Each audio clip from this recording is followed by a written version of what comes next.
Barry's back. We're back at Maker. We have merch. We have merch now. Shout out to our merch partner, our link below.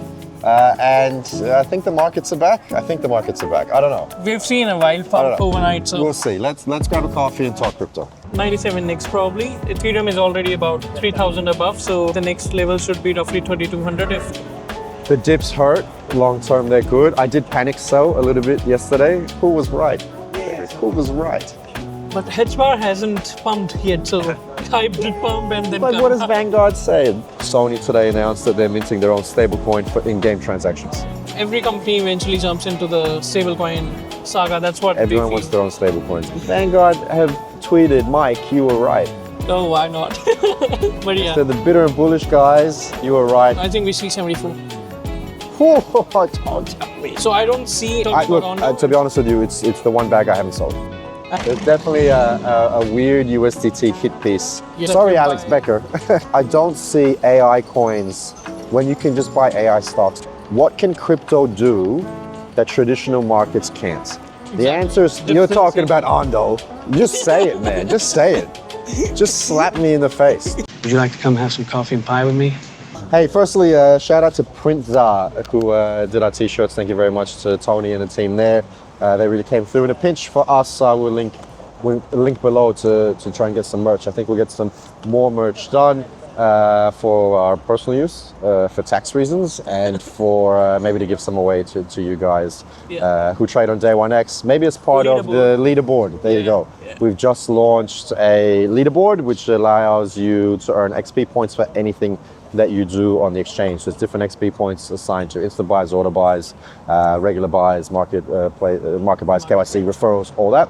The KYC points change and shift a little bit every week to keep things interesting, and the XP points reset every week, every Monday. So top 3 people always get a prize. So check that out. Just another cool reason to trade on Day 1X and make crypto a little bit more fun at times like this when it's maybe not as fun as it used to be. It's a bit of a liquidation. December 1st was the biggest drop Bitcoin has had since March. Yeah. Worse than the 10th of the 10th, October. Yeah. Now, but we've seen a market rebound yesterday. We saw, but first we had this massive dip, and everyone was like, another one. It's a good time to DC, and that's what we're telling people. Another one. But we saw a rebound. So we saw the dead cat, a bit of a bounce.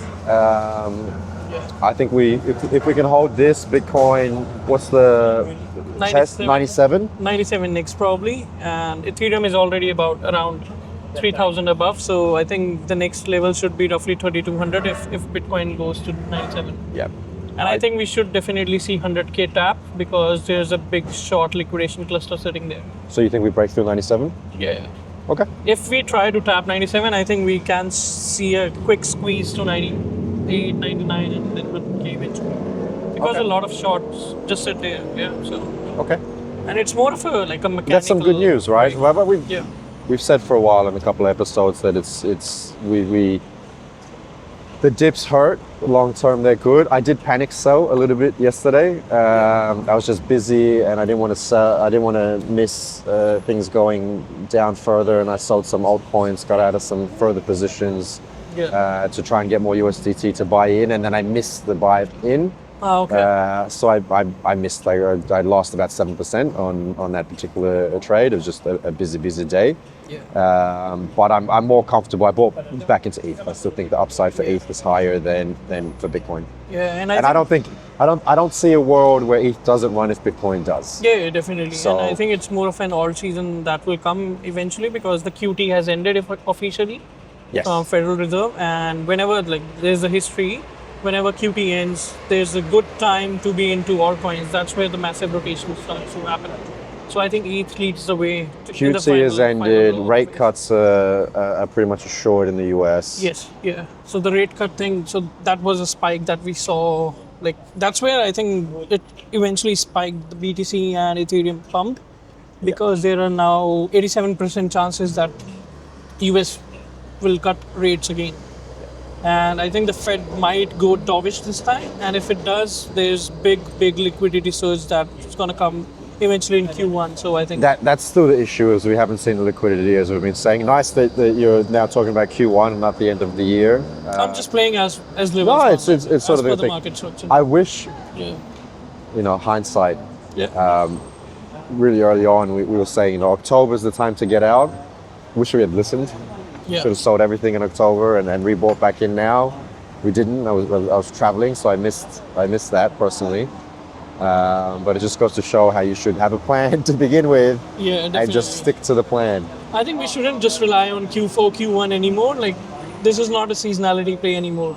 This No. is just purely based on whatever the fundamentals are affecting in terms of macro. This is just institutions, and there's still some really great developments. Vanguard, who have traditionally been the most anti-crypto, have lifted that, and they haven't announced their own ETFs or anything like that, but they're a little bit more bullish on crypto now, which is I think amazing in a bearish sort of climate, in an otherwise bearish climate. For them to show bullishness, I think is. Yeah, I think that's where extra bullish. And it's mainly Bitcoin, Ethereum, Solana, XRP alongside HBAR.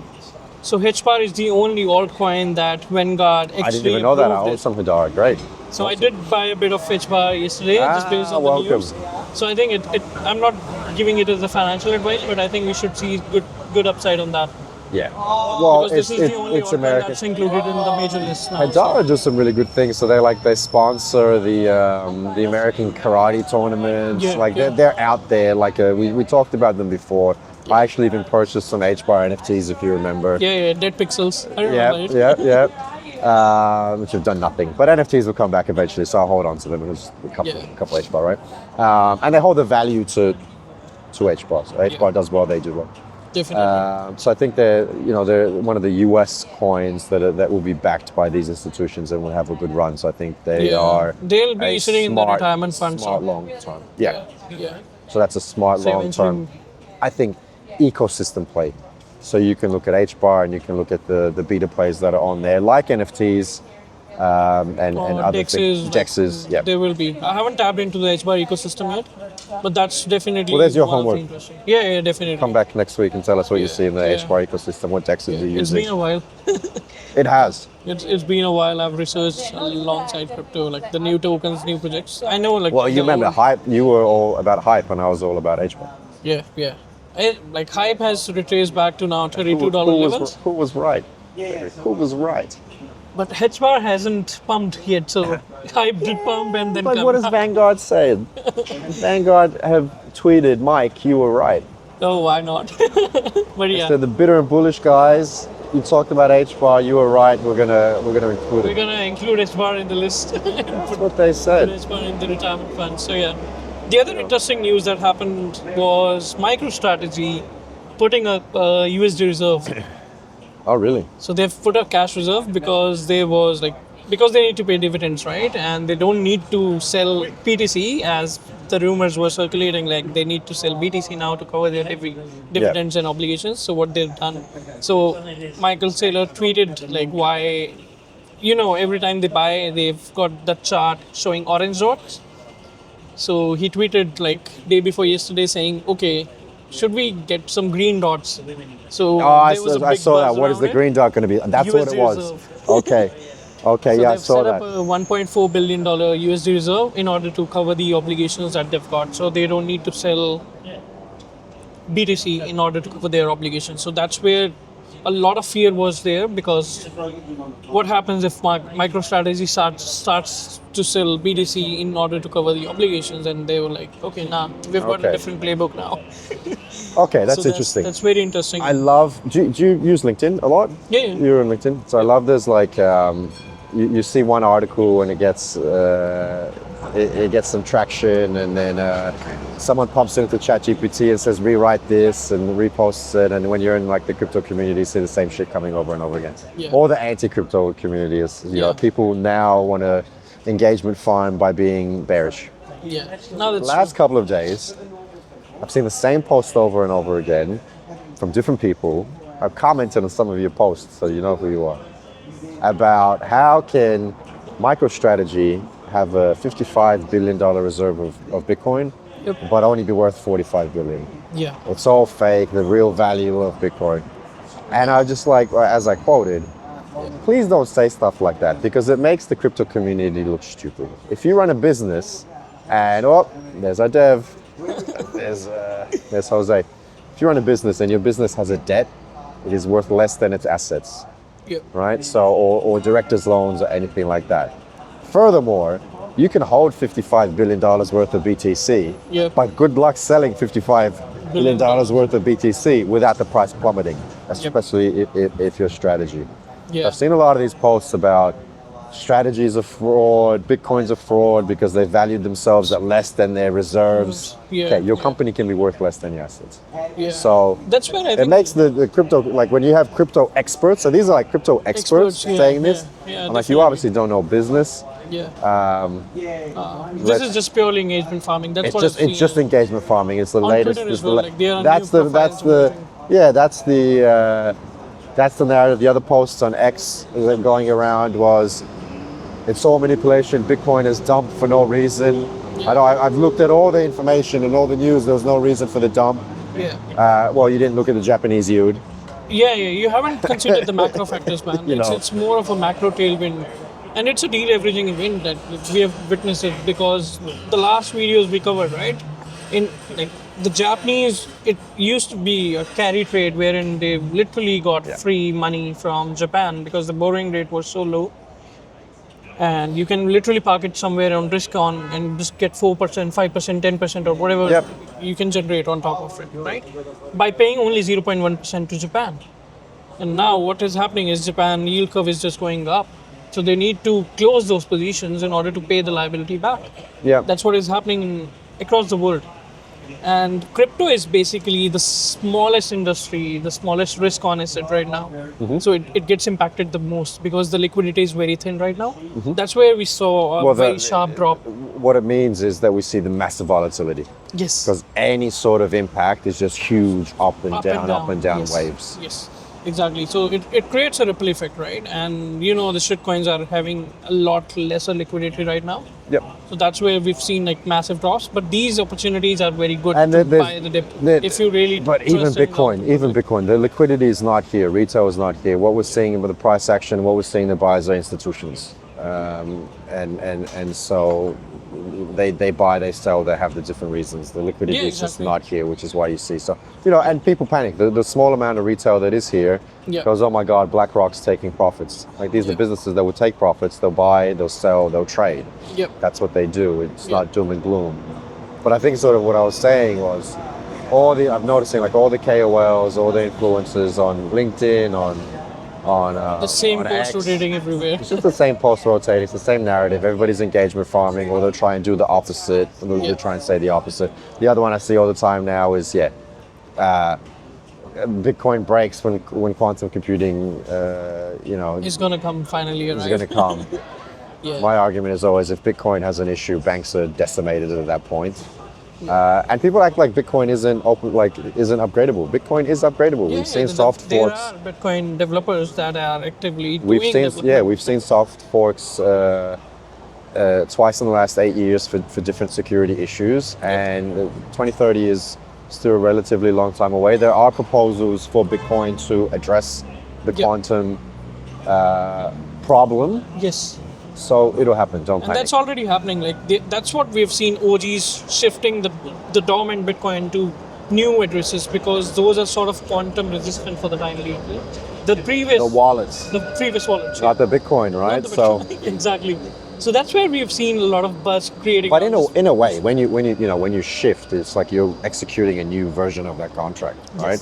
So that's what happens. It's not like, you have to understand when you move, it goes back to the block, a new transaction is executed, and you get a new version of that code as well. So that's why we see a lot of wallets moving things around. And that's where it creates a panic because those engagement farmers are just tweeting, okay, he's gonna sell. There's a Bitcoin OG. Like if it goes to Coinbase or a prime brokerage, then we can assume, okay, this is gonna be selling of Bitcoin. But if they are just doing You have to see what they're doing. They could be staking. They could be offering, they could be offering liquidity to these exchanges as well. So they could hold so much Bitcoin that they're actually market making for these exchanges, and making their assets work from them. Yes. So just because it goes to a Coinbase wallet doesn't mean that it's going to be sold. Yeah, exactly. So that's what we've seen. Yeah, pretty interesting uptick on like Bitcoin, Ethereum that we saw yesterday, mainly because the QT ended. So there's a macro sort of certainty that there's going to be a US Fed rate cut. And then there's another news that Trump is now literally bull posting about the new Federal Reserve chairperson. So he's going to be ex Coinbase guy. I think Trump's gonna pump Ethereum massively. Stablecoin adoption is still through the roof. I saw Sony. Yeah. So we talked about like crypto adoption. Yeah. We always like theorize. I imagine GTA launches like an NFT or a crypto thing. Sony today announced that they're minting their own stablecoin for in-game transactions.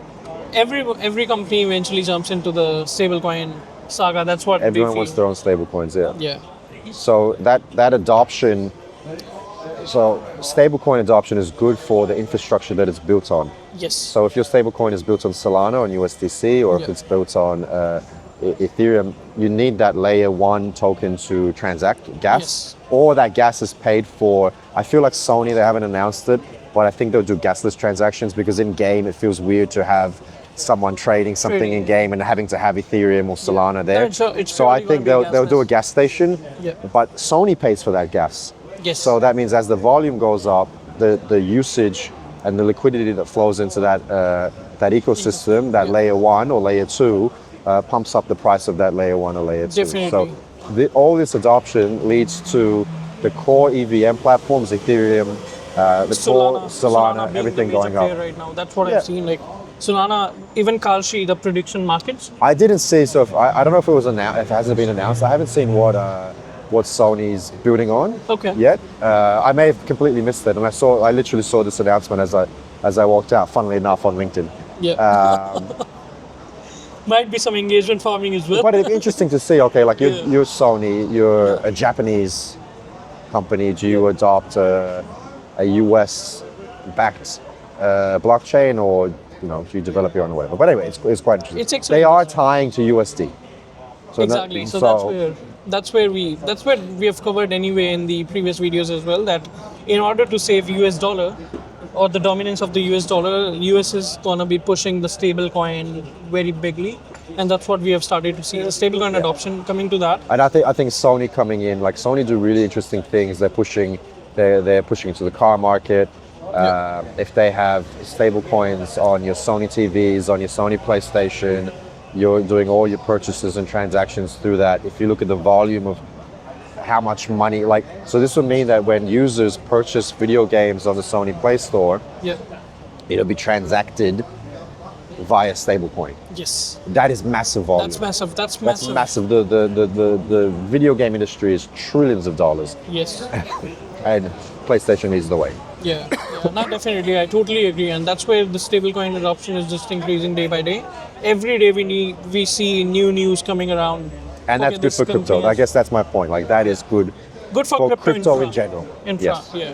Not for the shit coins that we own. No. But it's good for Chainlink, where the oracles are executed. Good for the major L1s like Solana. Sony will need to do something with their liquidity as well, so they'll be working through exchanges. Like, it's good for the overall, let's say, crypto economy and crypto technology and crypto community, because we love to talk about community. Yes. So it's all good. Yeah. I guess I've always talked about crypto will really succeed when no one knows no one knows the crypto's in the background. Yeah. And I don't think Sony will advertise that it's a cryptocurrency. Yeah, it would just be like, Sony dollars or Sony bucks or whatever they want to call it. Yeah. The back end will be done in crypto. And you have kids stealing their parents' credit cards to purchase the latest Fortnite skin through a stablecoin. Yeah. I think that's where we have seen, there are now a new category. There used to be crypto coins. Then the first category emerged as Bitcoin, right? Yeah. Then came the layer ones. Now there's a stable coin narrative that's going around. So I think this is all going to be covered around stablecoin. And I was watching news yesterday wherein the stablecoin volume, the transfer volume has already exceeded more than $50 trillion for the year on year. I think I saw it was like more than that. This year, Yeah. for the year, more than $50 trillion has been I exchanged think I by saw a stablecoins. higher number than that. Okay. But anyway, like a 50 trillion, massive. Is massive, yeah, exactly. And now there are talks from NASDAQ to launch the on-chain stock markets and everything. So I think everyone is just jumping onto this bandwagon eventually. Yeah. And that's what we see. And But I wouldn't say bandwagon, right? The technology fundamentally also makes sense. Like Superior everything technology. that we've touted about cheaper transactions. So if you look at like why would Sony do this? Okay, if Sony's Instant settlement, cheaper instant transaction. settlements, if Sony's dealing with traditional finance, yes, they probably get way better rates, but they're still paying fees on every transaction, so they're losing something. So from Sony's point of view, they've gone, okay, well, rather than dealing with traditional finance to move this money around, why don't we just issue our own stable coin? There's an upfront cost, but however, every transaction, instead of paying maybe 20 cents, they'll pay 0.000002 in gas fees, and exponentially they save so much money long term. And that's why stablecoins make sense for someone like Sony or anyone that does a lot of transactions. Yeah. There will be new. So it's not a edge cases bandwagon. emerging. It's just better tech. It's just Yeah. better tech. That's it. If they were launching like, I don't know, it's something, a game like all the gaming narratives, I'd say maybe that's bandwagon. But I feel like this is infrastructure, Yeah, this is more of an infrastructure. No, I totally agree on that part. Yeah. and it'll only get more ingrained into I think the gaming ecosystems with the next gen consoles that are more into cloud gaming, less physical discs. physical Everything will be digital purchases and like that. I think and this is. eventually, like, For mass adoption, I think like, dude, I mean, if you want to compare to other technology, if you remember HD DVD versus Blu-ray, yeah, Blu-ray won Yeah. because Sony adopted Blu-ray. Blu-ray, yeah. That's why Blu-ray won, because it went on a massive run after PlayStation 2, I think. Yeah. You know, otherwise it was par for par, it was the same tech, and gaming led the way, right? That's what eventually we see this industry going forward. There's two industries that lead tech. One of them is gaming. One of them is a little bit more adult that we won't discuss because we don't want to get kicked off of YouTube. But when you see these massive industries adopt a technology, that technology usually wins. And I think gaming moving into stable coins is massive. That's where I think we have seen massive drop in the prices because the boomers are basically making way to enter cheap prices to own Ethereum, Solana, XRP. That's where the theories Bitcoin. of this is manipulation because all these industries are trying to enter at a cheaper prices. It's like nobody wants to buy the peak. Trump also wants the generational wealth through. This is the first time we have stablecoin seen plays. so much fear in October or November period. Only the last time was FTX or something blew up. Was a very different case. Let's talk about history. Like every time we've ended like bad October, bad November, December has been good, I think. Yeah. Eventually it finds the bottom because Finds the bottom. It eventually becomes a spot-driven market again. Right now it was purely like leverage-driven market wherein like you see the Japanese yen carry trade thesis, for example. But now it's more spot-driven buys that are coming into the picture again. Yeah. Because like we literally hit 14 on the fear index. So it's extreme fear. And whenever Bitcoin or any crypto as a major hits like that sort of a fear index, I think it's very good to just get into spot positions. Just to buy something, just sit there. Eventually you'll anyway see like a 5 to 10% pump anyway. So Bitcoin has already given 10-12% from 80,000, it's already climbed to 90,000 in the last couple of weeks. So that's it, 10% straight away. I mean, overnight, it was a 9% recovery overnight. I mean, yes, we hit a massive dip, but it just shows you how much. It's just how much volatile things right can now. And considering I've been reading a lot of macro reports, so I think one thing One of us has got to, and I'm not doing it, so thank you. So I think the main thing right now going into 2026, 2027 is you just need to own right assets. Even if it's volatile, just don't panic sell it because eventually there's gonna be massive printing that's coming in again. Look, if we want to get stimulus really, checks. really into the tinfoil conspiracy and that stuff, this is a redistribution of wealth on a global scale. You don't have Trump and Vanguard and BlackRock and these institutions investing into crypto if there's no long term, these guys look at long-term Long-term, plays. Yeah. And I think you've hit the nail on the head. You need to be holding crypto now Yeah. because this is still early. Yeah, just the majors, I would say. This is just like how if we look at the last example we gave of Sony, this is HD DVD versus Blu-ray. Blu-ray. Yeah. That was so early. Yeah. Like imagine you could have bought Blu-ray Definitely. like that early as like stocks on like I don't know if you can do that. Like, Yeah. but you know what I'm saying? Like the adoption. Yeah. It feels sometimes like we're heavy into it because just we're looking at surrounded short by term. it, right? And Yeah. if you're watching this, you're probably a crypto, you're either a trader or a crypto enthusiast. Yeah. And if like we are in an echo chamber, right? And these algorithms on X do really good at showing us other crypto news. So we feel like the whole world's caught on. Yeah. Man, like I guarantee you, these people walking by, maybe that'll be an exercise when it's a little bit warmer. We'll start box popping. Guarantee you they don't own crypto. Yeah. Guarantee you, some of them haven't even heard of anything outside of like Bitcoin. The Bitcoin or Ethereum. Yeah. We are still early in this adoption, but the key will be when institutions and companies just start using things in the back end. So Sony using stablecoins, Vanguard, retirement funds, just investing into crypto. Yeah. Right, when we it's a have very big thing, superannuations, like- automatically there's gonna be a buying of Bitcoin from retirement accounts. When we look at AMP, shout out to AMP, Yeah. They've got a very little exposure. exposure. But yeah, something is better than nothing, right? Just to play around with the technology or the industry. But And the that's people where that are investing in AMP, a lot of them won't even know that there's an exposure to exposure Bitcoin. to Bitcoin, yes. Because I don't even I've got a super fund. I have no idea what my super fund invests in. Yeah, I used to I compare got a a lot.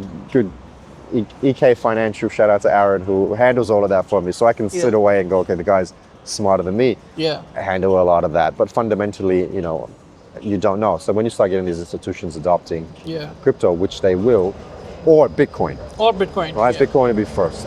Bitcoin Right. and Ethereum, I think Bitcoin, Ethereum, Solana, XRP, that's what I've seen. Every I'm still so institution- bitter on Solana. I'm still every time someone's I'm like, oh, I can be turned off. I hate Solana, but it's, Maybe they are not just digging into that. Maybe it's just another hype around Solana. But I think Bitcoin and Ethereum definitely are the two main drivers of this industry now, and every institution XRP. eventually. XRP, yes. So we haven't talked about we haven't debriefed since Ask CryptoCon, man. So we went to Ask CryptoCon. So many XRP bulls, man. So many XRP bulls. XRP Army, like literally XRP Army. It was mind-boggling how strong the XRP cult Community is it? Yeah. community, is. Yeah. And a lot of really knowledgeable people that we spoke with on one hand, Yeah. but then spoke with some others that were doing like wild predictions of XRP will flip Solana, XRP to 100, and it's just like $589. the market cap. It doesn't support it. I think someone did tell me XRP will flip Solana on the boat on the yacht. on the yacht that we went to. Now there was alcohol on the yacht, and that's the only way that I will excuse this person because I think they worked for an exchange as well. Alongside, again. But there's definitely a weird USDT hit piece. Yeah. Basically, USDT not holding the reserves that they have. And they've got more gold and US dollar treasuries rather than Bitcoin. So Yeah. that's where Apollo had to jump in again. So there's always something back and forth going on. This is like entertaining industry alongside. I think the USDT is super. Obviously, they were sort of first movers, first to market. Well, they weren't the first stablecoin, but at scale. Yeah. And so USDT almost became like this default, and then the USDC came in, and now we have so many other USD type stablecoins. I think Arthur backs ENA, so that's Athena USD, right? So Yep. I think that's where they're just trying to get some They're sort of growing. market share. Yeah. They're hiring a lot as well for people out there. They're really growing their team. So I think the main key events to watch out for next weeks are like roughly 9 to 10 December. There might be a rate cut, and if there's a rate cut, eventually liquidity will flow back again to risk on assets, and this sentiment is gonna shift. I'm a bull always, but I think there's gonna be a short-term spike again, and we see new all-time highs. That's what I predict, right? This side of Christmas? Roughly roughly You around. think before Christmas? I think Q1. I think we chop. Maybe Q4 end or Q1 early. Yeah, I think Q1 I think early. if Bitcoin is able to stabilize about above 90,000, that's what we are seeing right now. I think that's the key. No, I think the key is 97. Yeah, yeah. I think whether Any or not flip over? is the 97 support, is it supported or is it rejected? Yeah. I think that's the biggest tell. If it's rejected, I don't see all-time highs in December. Yeah. But if we support, then I think heading into, we talk about the Santa stimulus. Yeah. Although Santa hasn't shown up for the Bitcoin community the last couple of years, so everybody's like, There's going to be Santa pump, Santa rally. pump, but it doesn't. Yeah, unfortunately, the Santa stimulus I think doesn't Trump arrive. is the new Santa in the town, and what he's trying to do is now there's going to be rate cuts, there's going to be stimulus checks, there's going to be capital gain tax that will be lowered. So it all leads to... I know we always say it's not financial advice. I don't think anyone thinks that we do financial advice. But then it's just one... the markets. Yes, but then it's... We've been in this situation, so we have to be careful because then it's just one China tariff. Yeah. That is just like to crash everything down. I think Trump has been trying to stimulate this crypto economy for a long time in this direction, but always gets sort of like... Some sort of a backfiring from any other... So I think we know where his general sort of direction is. Yeah. And especially, like, he's trying to get the chairperson now as Kevin Bassett, and he's the ex-Coinbase guy, so that's very big for the industry. And that's what we have always tried to say is, like, the US dollar needs dominance, and the only way US dollar gets dominant again is via stablecoins. Yep. So whenever there's a stablecoin in the market, because the stablecoin gaps keeps on growing, right? Those stablecoins will eventually get parked into risk-on asset like Bitcoin or Ethereum. You just can't be sitting on a stablecoin earning 5% yield when there's a better opportunity in short term. Yeah. That's where institutions will eventually lead into that. I think that's just the last key piece missing. And that's what we're going to see in eventually either in December end or early Q1. That's what I personally feel. Okay. Looking at the sentiment, because this is the worst sentiment across the whole It's horrible. market. Like it couldn't get worse. Right now. It couldn't get worse sentiment-wise. Yeah. And I know it feels like we've taken a massive hit since all-time highs, but we're still in a sort of okay territory. Bitcoin, Ethereum, yes, but alts the shitcoins are done. Yeah. Alts will gone. definitely go again because... I think the alt narrative is interesting because it depends whether or not the AI bubble in general bursts, because the AI alts are sort of right up there. Yeah. So if the AI bubble was to burst, what happens to AI alts? Yeah. If it doesn't burst, why invest in AI alts? And that's what I sold yesterday. I sold Render and Near. Yeah. For transparency. Yeah. If the AI bubble doesn't burst, why invest in AI alts when you can just keep buying Nvidia, Palantir, AI stocks, yeah. and AI stocks because it's that easy? So I think that's the really. I don't have an answer for that. Yeah, I'm I not still bullish on think it's- 2026 as a general. I think I look at it at like this. At the moment, Yeah. what can crypto do that traditional markets can't? The answer is still Bitcoin, Yeah. right? The answer is Ethereum because it provides you build on Ethereum. Yeah. The answer is stablecoins, Yes, that's it, I think. but I still think real world assets have a run because real world assets are very closely a stablecoin. Like real world assets are essentially stablecoins tied to an asset. Yes. So I think we Tokenized. we wrap our So a better example, stablecoins are tokenized currencies. Real world assets are tokenized assets. Yeah. Be it a game asset is a real world asset, so you have Sony playing in there. Yes. Be it stocks, Yeah. so you have your Vanguards and your BlackRocks playing in that territory. Yeah. Be it whatever else. So I think we're like really close to going. Real world assets or tokenized assets are the natural progression to what's happening now. Yeah. And so I think that still runs. And I think crypto does that better. Or solves a problem. Yes. So stablecoins solve a problem. Bitcoin And real world assets. Problems, I don't see AI coins when you can just buy AI stocks in companies that are more trusted and have revenue. Yes. I don't see it. So, And even those tokens that sorry, you Alex buy, Becker.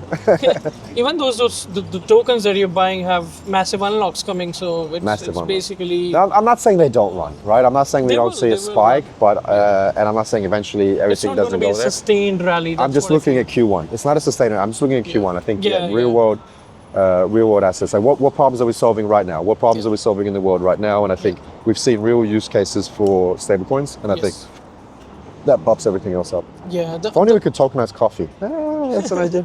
The main thing I think is like there's not going to be a very sustained rally around these tokens because eventually if you see these companies are solving real problems, but the real problem is with their token itself, because there are token unlocks that come, and the company is doing better, but not the token.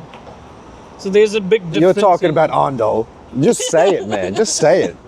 Just slap me in the face. Just say it. Exactly. So yeah. Okay. Tokens Yes, I should Ondo. Like But I think it's doing good as a product, but not as a token. Ondo Finance does amazing as a company, but I think they Not just as- not they the don't know token. what they're doing in the token. And it was almost this like, I think what we saw happen was it was this old world, and by old world I mean like 24, 25 thinking, Yep.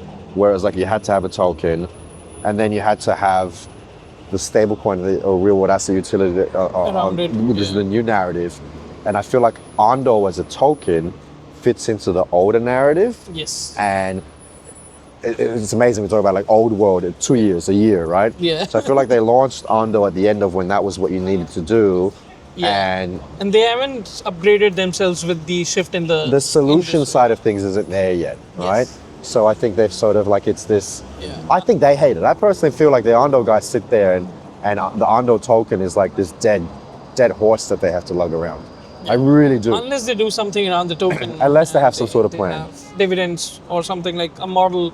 They wherein need it because what's the point of a token unlock as well? Like the token unlock's meant to make money for the developers, right? Yeah. But like, if the token's not making any money, what's the point of even Yeah, having exactly. it? Like, wow, I own this. Yeah. I guess you could dump it on the market, but And the thing is, like, they are not using Ondo as a layer one token itself. Like, they're not. they're not doing anything around Ondo. The ecosystem is purely, the Ondo is basically on Ethereum chain, BNB chain. So it's relying, the Ondo as a company is relying on multiple So what they chains. need to do, Ondo, is treat it like a stock, like a share in that company, and Yes. distribute dividends. Yes. That's the only way. Yeah. they- Something very well which, made. which gets the community to back the Ondo token, or to My only buy thing the Ondo token. is it's all on chain, right? So Yeah. maybe there's not enough dividends in Ondo Finance.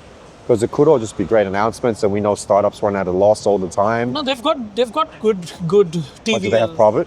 Yeah, they do have good TVL. Like, it's more than $2 billion sitting on Ondo right now. It's a total value locked from Middle Fund, that's BlackRock backed fund. So I don't know. They do have that sort of thing, and they've got the on-chain markets now, the tokenized version of on-chain stocks. Yeah, as yeah, well. yeah. So they, as a company, should be making money. The only thing is the token is just there. Yeah. And feels that's like, not how crypto works now. That's what I felt all along the time. and they because- can't dump it. They can't get rid of it because Yeah. it. So they so need to they do need to do something something. around, yeah. Ondo, you guys need to do something. You need to hire us as consultants or something. Yeah. We'll pull this out of the fire. We can sort this out for you. Yeah, no, definitely. So the industry, like you've already mentioned, like 2 years before was very different. It's a different industry now, and as the industry matures, I think a lot of people now realize we don't need tokens anymore. Yep. You just need, if you're just building on an EVM chain, you don't even need your own token because you're just relying on Ethereum chain. Yeah. So you just need to have Ethereum as a gas token, right? Yeah. If Ondo is Build trying your to own build treasury. their own chain, then comes a massive value around it. And if they're just relying on multiple chain providers, But then- I also think the days of like everybody having their own layer 2, layer 1 are gone. Like Are we gone. see a lot of great layer 2s. Yep. I'm going to name and shame some Mm-hmm. that are doing nothing, like Polygon. Polygon was meant to be the next thing. It's doing nothing. Like, they're trying to do some sort of business, but Polkadot. it doesn't affect. Oh, shit. okay? You Lots got of burnt in Polkadot, didn't you? Did you think you got burnt in Polkadot? No. Who was I talking to that got... See, there were all these, like, the layer 2 was this The layer next one, layer thing, two, yeah. yada, yada. And everybody wanted it. So at the time, it made sense to go, okay, we're going to build our own blockchain or our own layer to handle these reward assets. There's really no need anymore. You just build directly on Ethereum. Ethereum. Yeah, exactly. With better functionalities, better support. And you don't have to support it. Like if Exactly. you're building your own blockchain, you have to have devs, right? If you You're just you still building need your on own that devs, one. but yeah. It's much easier, much more frictionless as well. Yeah. A lot of things. So So everything, we always talk about crypto shifts so much, and I think unfortunately sometimes projects get this is the .com Swept up in that this is shift. The .com sort of thing for crypto. But look, I do think Ondo has still massive potential. I still do. I think it's just massive potential. It just requires strategy and direction Yes. to work out what the Ondo token how that actually fits into the ecosystem, what it means for the community, The value proposition what around the it. value proposition is. To and end clients as well as the investors. I think there is a massive opportunity. I'd hate to see it squandered, Ondo. Yeah. So Yeah. reach out. Yeah, definitely. Yeah, that's what I feel with a lot of tokens anywhere. Like the businesses are trying to make money, but they don't provide the same sort of value in terms of the tokens. That's where the trust on the token is just depleting, and the altcoins Yeah. are shooting the backs. Yeah, I think that's what we've seen. It's the altcoin effect. Like it was good, and Yeah. now people don't trust the alts, and unfortunately that Yeah. impacts some legitimate projects as well. Yeah. But I think leading The risk into on asset, the environment will definitely come back. I'm not saying that Ondo won't do 5x, for example, but there's no think it real does, yeah. value around it now. It might go for 5x, do it in a month, and then them back to these levels. it'll again. just follow the market unless there's an announcement that makes Strategy. Essentially, that's the thing. Everything follows the market unless there's something that decouples it Yeah, from exactly. the market, right? Yeah. So I feel like they are probably waiting for a bit of a pickup, Yep. a bit of a high, because you don't want to announce something strategically now don't in a know. dip, Yeah. because you have the price and then it'll still crash, and everybody on Reddit will be like, oh. Yeah. We've got this amazing piece of news, but it still crashed. Yeah, because the whole market crashed. Yeah. So strategically, what you want to do is you want to wait for the market to go up, Yep. announce something then, and watch it sort of like decouple and propel from that. Like Not that's, for the short term only, just to Yeah, take a real- advantage yeah, in a real in a good sustainable long term manner. 100%. And So I think Ondo's like talking about Ondo, to be honest with you, it's the one bag I haven't sold. and I think there's a big unlock coming for Ondo on 8th of December. I'm gonna so- hold it. I own a significant bag, Yeah. but I have faith in it as a business. Yeah. I think there's a lot of smart people. They'll work it out. Yeah. You gotta One let thing them work it I've known is like never marry your altcoin bag. Like it's good to marry Bitcoin and Ethereum for the long term, but I don't trust any of the companies that are just having their tokens doing nothing. Look, I just think Ondo's got a lot of smart people there.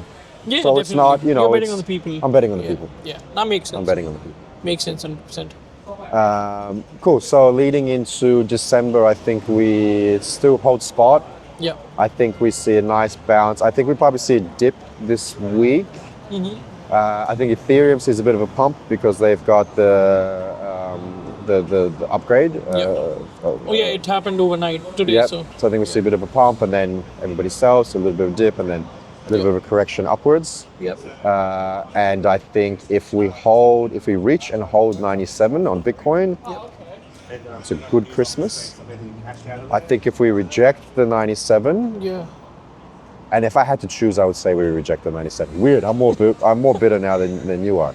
Because if I had to you- guess, I've been hurt.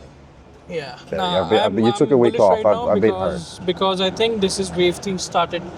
So this is the final wave 5 for the whole market, Okay. which is like the wave 1 was from 74 to a new Yeah, but all-time there's high, also nothing that 125. there's also nothing that says wave 5 hits all-time highs. No, it does. It does. Yeah. Yeah, it does. It has to be. It can be the shortest wave, but it needs to hit an all-time high. That's now where I'm shifted to right now. All right. Or either we are just done for the whole cycle. Either the wave I, 5 is well, I already think for done. me, and then I don't think we're done. I think for me it's just timing. So I think Yeah. I see Q1. if we hit if it's wave 5, we hit. I'm not saying Q- I think 90. I think 97 gets rejected, Okay. back down to like 92, and then we touch it again, and then go Yeah, through again. these I are think short-term it's a. fluctuations. Yeah, I think I don't think we get through. I think we get to 97 now, rejected, back down, chop around 90 to 92, Yeah. 93. I think. Sweep up some liquidity and then go through. I just think it's a little bit too early for the Santa pump. I think the rate cuts aren't there yet, so I think we'll probably test 97 soon. Yeah. And then after the rate cuts, quantitative easing, if it comes into effect, a couple good tweets from Trump, some Christmas dust Yeah. on it, and I think we see a we good make rally. good. Yeah, I think We break bad. this might be a new uptrend that's beginning. That's what I personally feel right now. If this trend breaks down, I think we see 74. Don't tell me. So I don't see anything going below 84 right now. 87, anything below 87 triggers another short-term downside. That's what I feel. Anything above 92 or 95 is amazing for Bitcoin. 74. And we have already tested the You're not the ETF first flow. you're not the first person to tell me it's heading to 74. Yeah. I'm not saying that it's gonna do it unless it breaks below again 87,000. So 87 is right now the make or break for me, like 110 was a month and a half ago. Yeah. Yeah. So Okay. I think 87 is the make or break, and it's a very good risk to reward ratio. So Right if we drop down, okay. so just playing level by level. Look, long term, I think we've shown long term it's good. Yeah. Long term, by spot, dollar cost average. Yeah. If you're enjoying this video, dollar cost average in on day 1x. Yeah. It's 0.1% on the trade, 0.1%. free deposits, free withdrawals. So it makes the most sense for you to dollar cost average on day 1x by far. Otherwise, hold spot.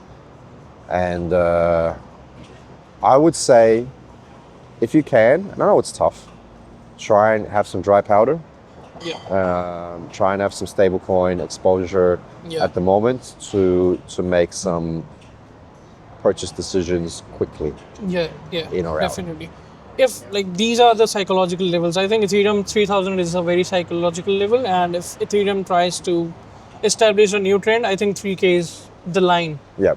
And anything between 2800 to 3K was my levels of buying. That's what I told you, in previous videos as well. And I think if Ethereum is seeing above 3000, I think we might start a new rally.